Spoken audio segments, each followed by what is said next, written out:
آج ہم آپ کو بتانے جا رہے ہیں دنیا کے سب سے مشہور اور پراسرار سیریل کلر کے بارے میں، جسے جیک دی ریپر کے نام سے جانا جاتا ہے۔ اس قاتل کو وائٹ چیپل مرڈر اور لیدر ایپرن کے ناموں سے بھی جانا جاتا ہے، لیکن یہ سب نام فرضی ہیں کیونکہ وہ قاتل نہ تو آج تک پکڑا گیا نہ اس کی شناخت ہو سکی۔ 19ویں صدی کے وسط میں انگلینڈ کو آئرش تارکین وطن کی آمد کا سامنا کرنا پڑا۔ پھر 1882 سے روس اور مشرقی یورپ کے دیگر علاقوں میں قتل و غارت سے فرار ہونے والے یہودی پناہ گزینوں نے بھی یہاں کا رخ کیا، اور ایسٹرن لندن وائٹ چیپل کے علاقے میں انسانی آبادی بہت ہی زیادہ ہو گئی، جس کی وجہ سے غربت اور بے روزگاری عام ہو گئی، اور شراب نوشی، ڈکیتی اور جسم فروشی کی شرح بھی بہت زیادہ بڑھ گئی، اور وائٹ چیپل ڈسٹرکٹ جرائم کا اڈا سمجھا جانے لگا، اور مقامی لوگوں نے باہر سے آئے ہوئے لوگوں کے اس معاملے کا ذمہ دار ٹھہرانا شروع کر دیا، اور دنگے فساد بھی بڑھ چکے تھے۔ حالات وہاں کی انتظامیہ کے قابو سے باہر ہو رہے تھے۔ لیکن اسی دوران 1888 میں جب یہاں ایک گمنام سیریل کلر کی قتل کی وارداتوں کا سلسلہ شروع ہوتا ہے، تو نہ صرف لندن کے مقامی لوگوں اور انتظامیہ کے ہوش اڑ گئے، بلکہ قتل کی ان خطرناک وارداتوں کی شہرت پوری دنیا میں آگ کی طرح پھیل گئی۔ سن 1888 سے لے کر 1891 تک 11 عورتوں کو انتہائی سفاکی اور بے رحمی سے قتل کیا گیا۔ پہلے تو یہ سارے قتل جیک دی ریپر کے نام کیے گئے، لیکن بعد میں اس قتل کے طریقہ کار کو دیکھتے ہوئے 5 قتلوں کو جیک دی ریپر کی کارروائی ٹھہرایا گیا۔ اب سوال یہ ہے کہ جیک دی ریپر کون تھا اور اس نے یہ سارے قتل کیوں کیے؟ اس کا جواب کسی کے پاس نہیں ہے، کیونکہ اس نے قتل کی یہ وارداتیں اتنی صفائی سے کی کہ کسی کیس میں بھی کوئی ثبوت یا گواہ پیچھے نہیں چھوڑا۔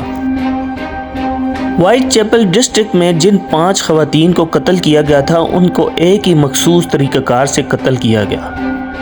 اور پانچوں کے پانچوں قتل ایک دوسرے سے مطابقت رکھتے تھے، جیسے کہ وہ 5 خواتین پیشے سے پروسٹیٹیوٹ یعنی جسم فروش تھیں، اور ان سب کا قتل ایک تیز دھار چاقو سے کیا گیا،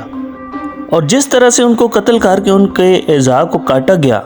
اس سے پتہ چلا کہ وہ چیر پھاڑ یا جراحی کے کام سے واقف تھا، کیونکہ وہ کسی پیشہ ور ڈاکٹر کی طرح چیرا لگا کر ڈیڈ باڈی سے اندرونی اعضاء کو بھی نکال دیتا تھا، اور چہرہ اور مخصوص اعضاء پر چاقو سے وار کر کے پوری طرح مسح کر دیتا تھا۔ ادھر سیریل کلر جیک دی ریپر کی خبر ہر اخبار کے فرنٹ پیج کی زینت بننے لگی،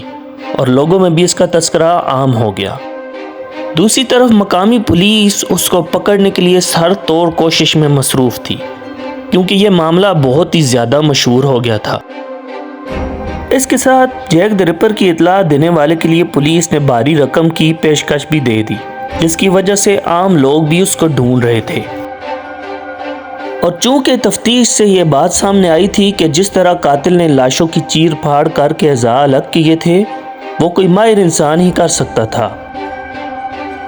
اس لیے پولیس نے تفتیش کا آغاز ہی قصائی، ڈاکٹرز یا میڈیکل کے شعبے سے وابستہ لوگوں سے کیا۔ ادھر پولیس کو قاتل کی طرف سے اکثر خط بھی موصول ہوتے رہتے تھے،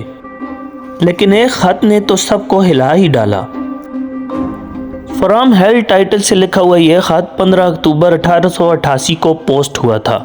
اس لیٹر کے ساتھ انسانی گردے کا ایک چھوٹا سا ٹکڑا بھی تھا، جو کہ کچھ دن پہلے ہی قتل کی گئی ایک خاتون کا تھا،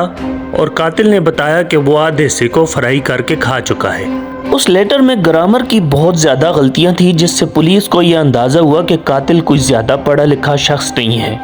لیکن پولیس کے تمام اندازے دھرے کے دھرے ہی رہ گئے، کیونکہ وہ اس قاتل تک پہنچنے میں ناکام رہی۔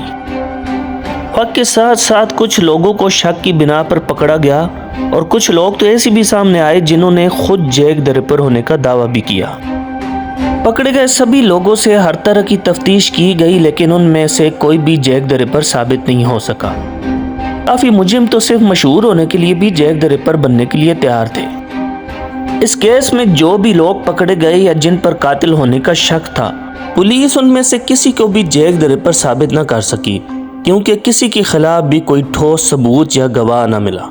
132 سال بیت چکے ہیں، لیکن آج بھی جیک دی ریپر ایک پہلی ہی بنا ہوا ہے۔ وہ پراسرار سیریل کلر آج تک پکڑا تو نہیں گیا، ہاں البتہ فلم سازوں، شاعروں اور مصنفین کو ایک سنسنی سے بھرپور موضوع ضرور مل گیا۔ آج کے لیے بس اتنا ہی۔